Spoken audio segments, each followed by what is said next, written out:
ఈరోజు దేవుని వాగ్దానము. వేటగాని ఊరిలో నుండి ఆయన నిన్ను విడిపించును, నాశనకరమైన తెగులు రాకుండా నిన్ను రక్షించును. కీర్తనల గ్రంథము 91వ అధ్యాయము 3వ వచనం.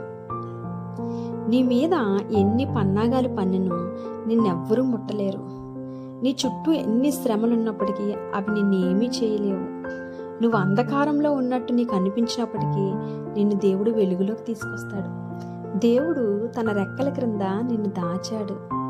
ఏ సమస్య నిన్ను ఉరిలా బిగుసుకుంటుందో ఇక అది ఉండదు. నువ్వే శ్రమ గుండా వెళ్ళినప్పటికీ దాని నుండి గొప్ప విడుదలవ్వబోతున్నాడు. దేవుని శక్తిని నువ్వు ఏ రోజు మర్చిపోవద్దు. దేవుని శక్తి ఎప్పుడైతే నీకు జ్ఞాపకం ఉంటుందో అప్పుడు ఈ శ్రమలు, ఈ బాధలు, ఈ కష్టాలు ఏవి కూడా నీకు పెద్ద కష్టంగా అనిపించు. ఎందుకంటే నా శ్రమల కన్నా, నా కష్టాల కన్నా, నా బాధల కన్నా నా దేవుడు గొప్పవాడు.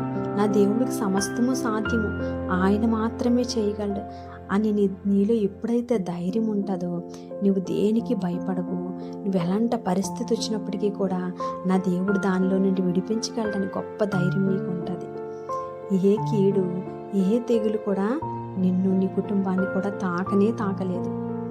అటువంటి గొప్ప ధైర్యాన్ని, అటువంటి విశ్వాసాన్ని దేవుడు మనందరికీ కలుగు చేయాలని దేవుడి కొద్ది మాటల్ని దీవించి ఆశీర్వదించును గాక.